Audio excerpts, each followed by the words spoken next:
An inventor's demonstration of a new form of transportation leaves Dr. Watson unable to explain what he has seen. From that unsettling beginning comes The Adventures of Sherlock Holmes, The Paradol Chamber, episode 180, first heard May 21st, 1945. Basil Rathbone and Nigel Bruce return as Holmes and Watson as the doctor brings the matter to Baker Street and the investigation moves toward the secretive Paradol Chamber in London.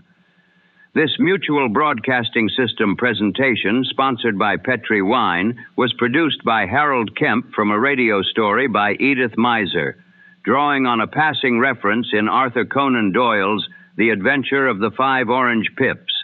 Ladies and gentlemen, the curtain rises. We now take you back to the original broadcast. Petri Wine brings you Basil Rath and Nigel Bruce in the new Adventures of Sherlock Holmes.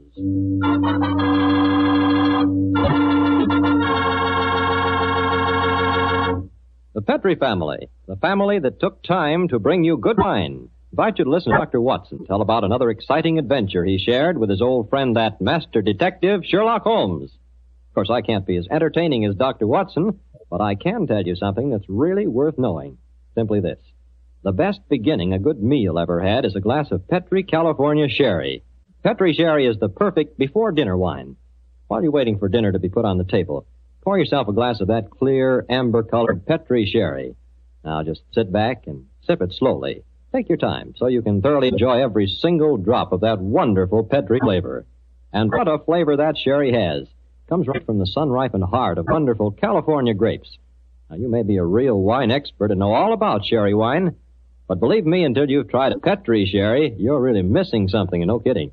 Serve Petri Sherry alone, or serve it with canopies or appetizers. And by all means, serve it proudly. You can, because the letters P-E-T-R-I spell the proudest name in the history of American wines. Petri.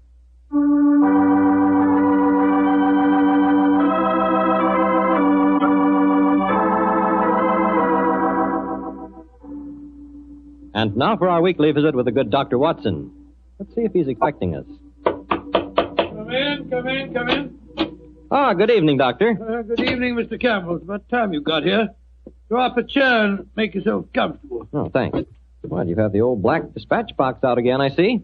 I suppose you've been going over your notes on tonight's adventure. That's right, my boy. And this may interest you. Mrs. Watson figured prominently in the story. She did? Yes, in fact, if it hadn't been for some remarkably quick thinking on her part, Holmes and I might have... well, there I go again, telling you the end of the story before I began it.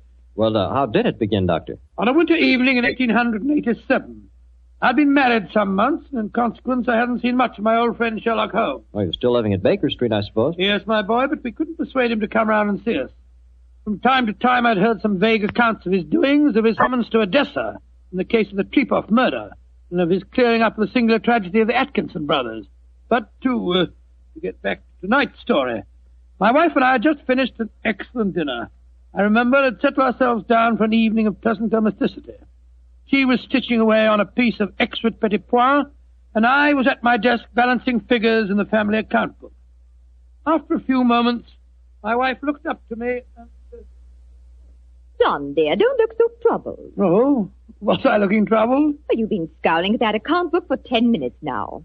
What's the matter, dear? Don't the figures add up correctly? Oh, yes, they add up correctly. In fact, they tell a very pretty story. After buying my practice and setting up all my outstanding accounts, I find that we have nearly £150 left of the diary that Mr. Sholto settled upon you. 160, isn't it, dear?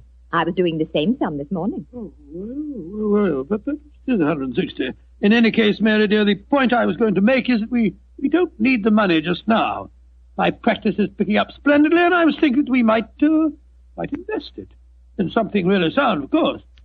Who's been talking to you, John? Dr. Wilson again. Well, as it happens, I did bump into him at the hospital today. He can put us onto something very good in Peruvian silver. What do you think of the idea? Well, John, the fact is, I'd almost decided to make a business investment with it myself. I thought I'd surprise you. Well, now let me tell you about it, John. Oh. Yesterday, when you were out on your rounds, yes, a most charming man called here, okay, a Mr. Ted Barber. He introduced himself as a friend of Mrs. Cecil Forrester's. What? He said he was certain we'd be interested in his new company. And he talked so convincingly that, well, I'm afraid I almost promised him I'd buy some stock in the company. Really? What sort of company is it? Well, I didn't quite understand that part of it, but it sounded wonderful. He left a prospectus. It's in the right-hand drawer of the desk. It's something to do with a wonderful new metal that's been discovered by an American chemist called Paradol or Paradis or something. Oh, let's have a look and see what it says. Company formed to exploit the amazing new metal discovered by Dr. Paradis. Paradol preferred stock. The potentialities of this new alloy are immeasurable. The fourth dimension has been conquered. What? Spatial dislocation is an accomplished fact. Oh, gracious me, my dear child. This prospectus is absolute poppycock. Now, John, you mustn't be stubborn. I think at least we should investigate it. The man said that if we went to the laboratories, Dr. Paradis would give us a demonstration himself. But Mary dear, the fourth dimension. I mean to say, it's obviously fraud. That's what everyone says when a new invention comes out. But this might be an opportunity for us to make a lot of money, John. Mary, I do wish to please me, dear. Well, I can't argue with you very long, Mary. All right. I'll take you to the laboratory in the morning, but I warn you, I'll show this Dr. Paradis up for the charlatan that he is.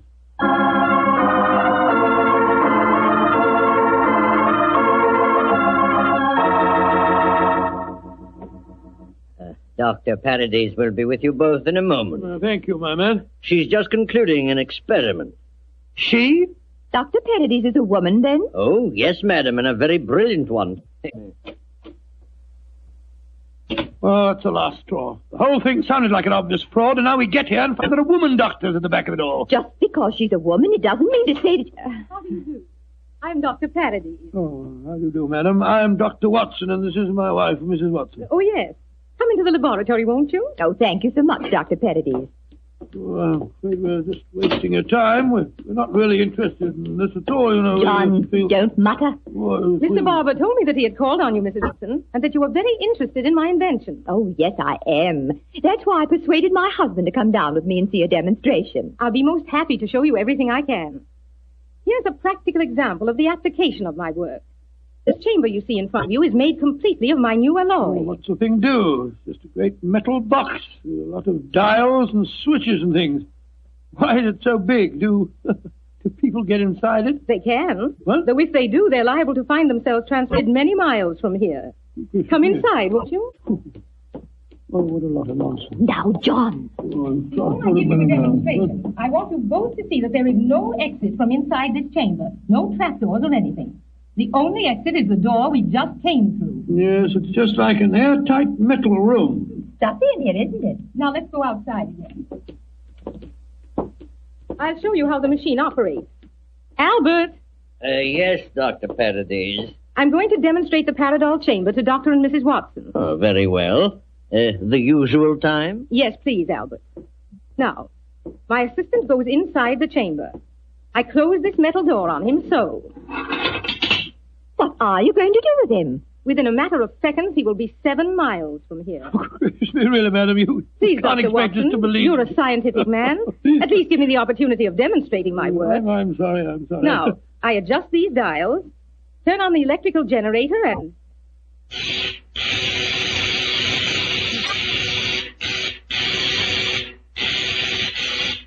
Good Lord, what an amazing business. Now open the door, Dr. Watson, and look inside, please.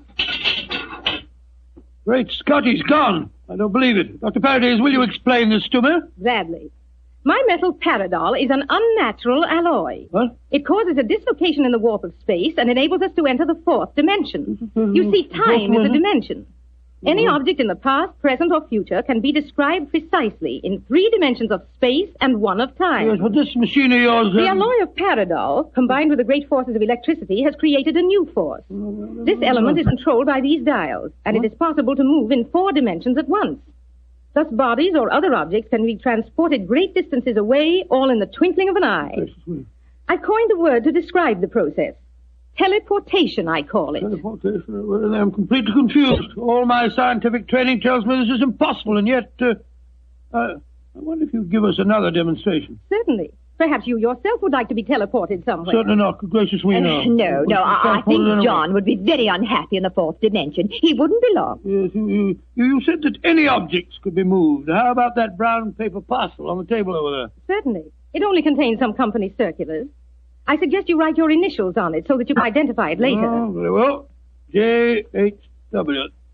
There you are. Where do you want it dispatched to? Send it to my house. I'll give you the address. That won't be necessary. Mary, this is an amazing business. Isn't it, John? Exciting, too. There we are. Now I adjust the dials once more and...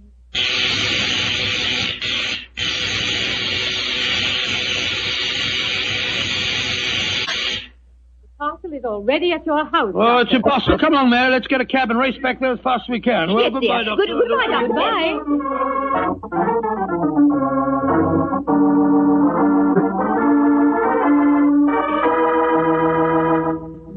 Now, dear, John, you must admit you're just as excited as I am. Well, I confess that I'm enormously intrigued. Let me just get my latch front door key up. Here we are. If Dr. Paradis is a devilishly clever woman. Even so, my intelligence tells me it's impossible for the package to have reached here before us. Here we are. There you are, Master. Mum, just in time for lunch. Tell me, Annie, did a package arrive for us? Oh, yes, it did, Mum. I put it on your table. Great Scott. How was it delivered, Annie? Well, now, that's the funny thing about it, sir. I don't know. I went out to polish the brass on the door knocker a few minutes ago, and there was the parcel, lying on the doorstep. No one had rung the bell or anything.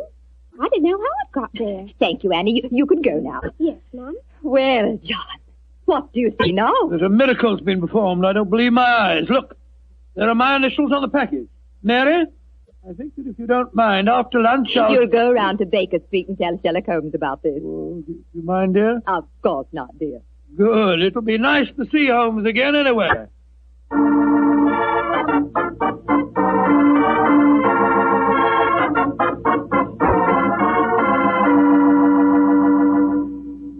Dr. Watson, how nice to see you again. Hello, Mrs. Hudson. How are you, my dear? Oh, I'm just fine. Oh, you're looking grand, sir. Marriage agrees with you, if you don't mind my saying so. Oh, thank you, Mrs. Hudson. Is Mr. Holmes in? Aye, sir. And I'm very glad you're seeing him. He's no been acting like himself lately. Oh, really? Locking his door. And only unlocking it for me when I give him a password. And he's hardly touched his food for the last 3 days. To tell you the truth, Dr. Watson, I'm awful worried about him. Really? Well, I'll go up to him. He'll be glad to see you, I'm sure.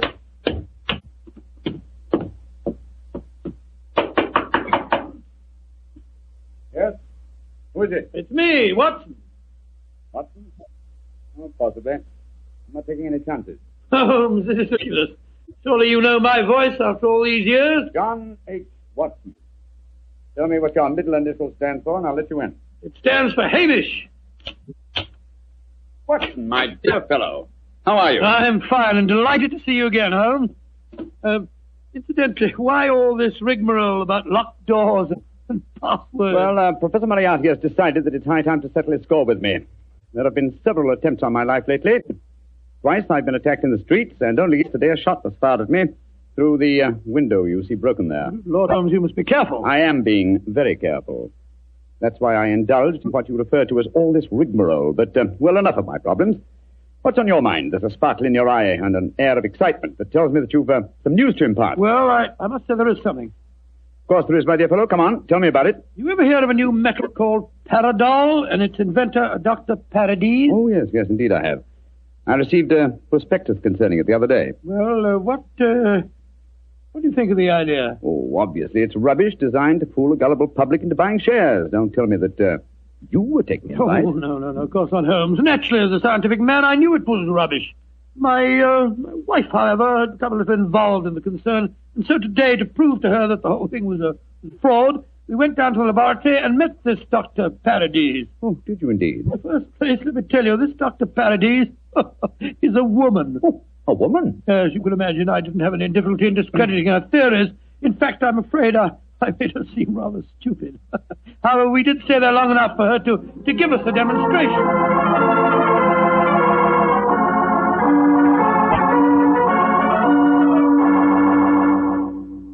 And that it was, Holmes. When we got back to our house, the initial package was there, waiting for us. Oh, childish trick.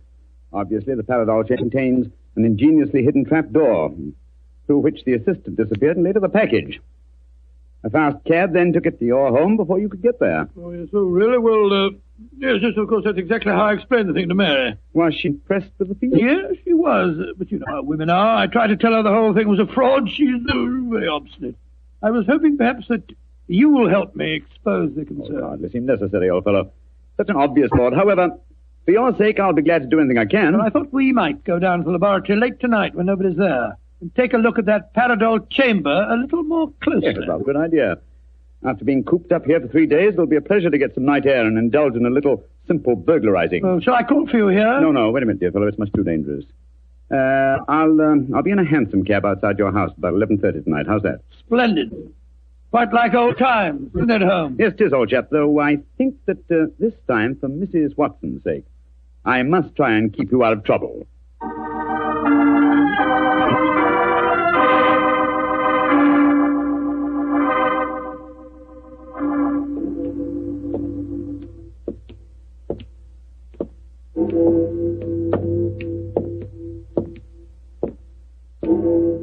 Midnight, Holmes. Yes, Watson. Time that only concerned old bachelors like myself should be wandering the streets of London. Oh, rubbish, Holmes. You talk as if Mary was a tyrant. Now, don't get angry with me, old chap. I was only being facetious. Is this, Dr. Parady's laboratory? Yes. I'd like to be seen. I don't imagine it'll be very hard to break in, though. Like a match, will you? I took the precaution of bringing this lantern. There you are. Thanks, old fellow. Is the door locked? Yes, but I think the skeleton key will do the trick. Hold this lantern for a second, will you? Yeah. Oh, this is child's play so far. Come on. There's the Paradol Chamber over there. Uh-huh. Give me the lantern again, old chap, will you? Thanks.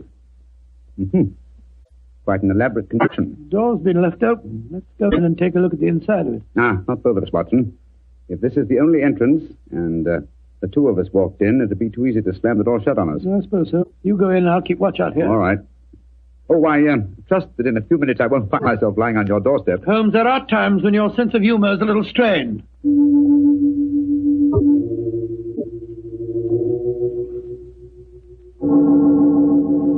Holmes, you all right? Watson, what is it, Holmes? The body of a dead woman. She's been shot. Unless I'm much mistaken. Let me come and look. 1,000 to 1, it's Dr. Parady's. Yes, it is. Watson, get out of here, don't you? Good Lord, someone has slammed the door shut on us. Yes, my dear fellow. We walked into a trap very neatly. I'm afraid that we're imprisoned in what appears to be an airtight metal chamber, and the only person who can help us to get out of it again is a corpse.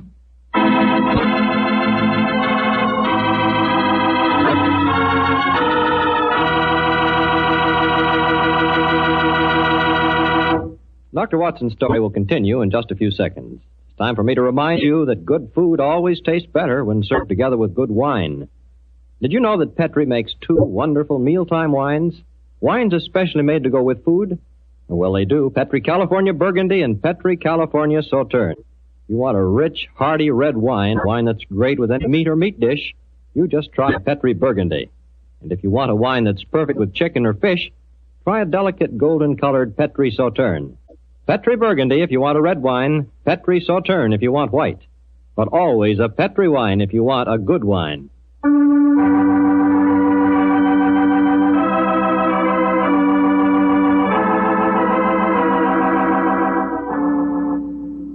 Now back to tonight's new Sherlock Holmes adventure.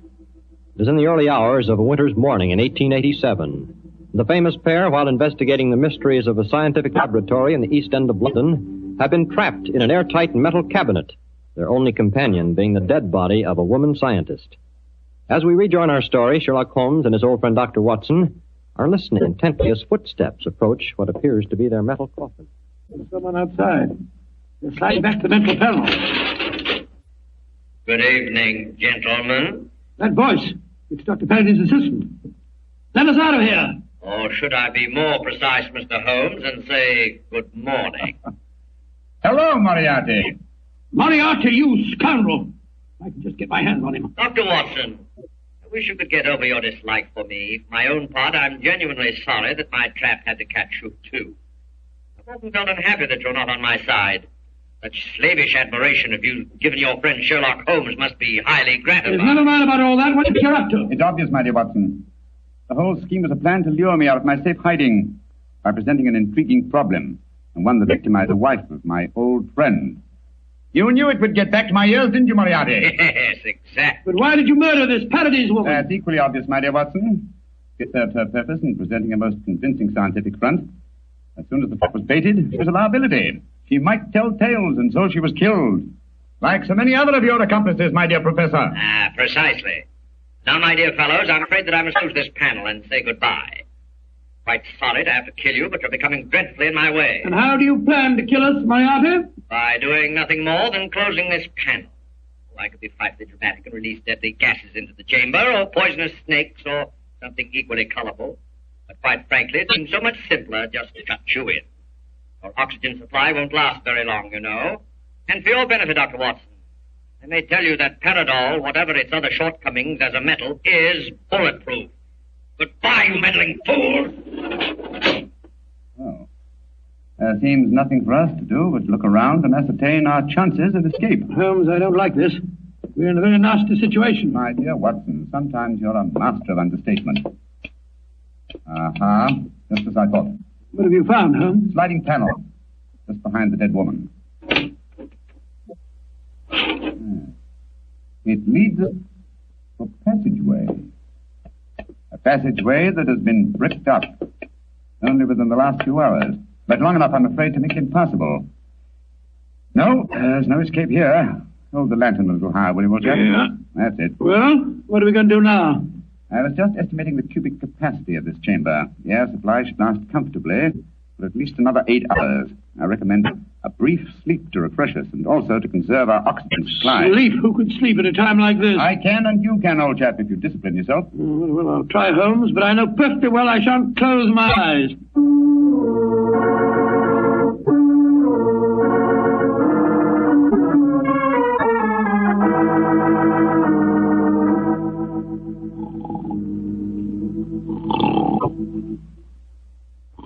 Wake up, Watson, wake up. Yes, Mary dear. It's you. We're still in this infernal trap. I'm afraid so, old chap. What time is it?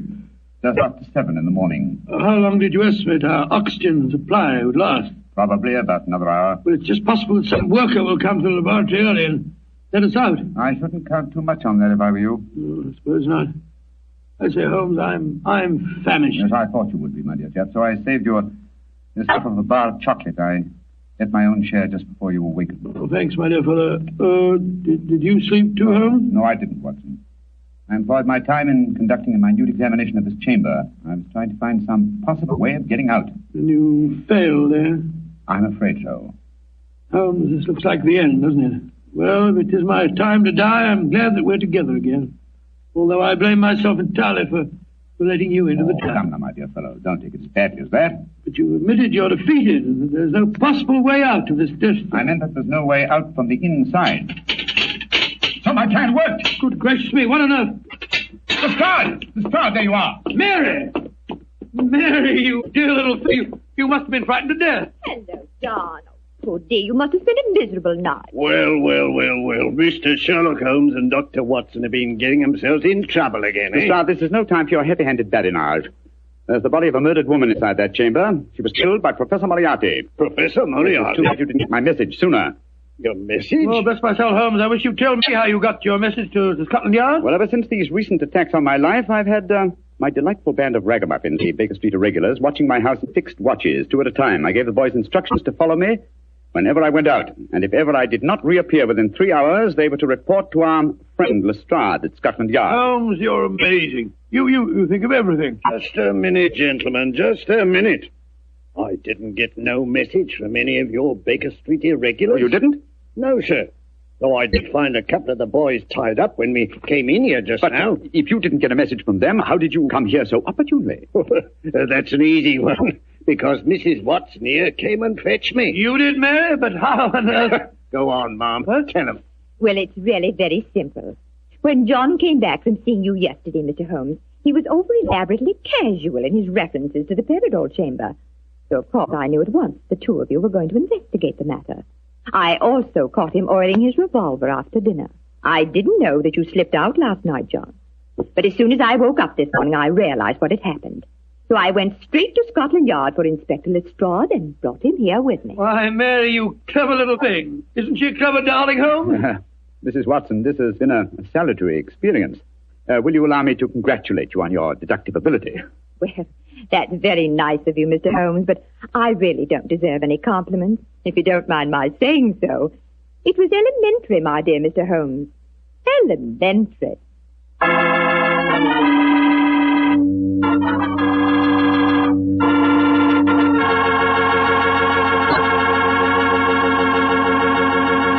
This is Bob Campbell saying good night for the Petrie family. This program comes to you from our Hollywood studios. This is the Mutual Broadcasting...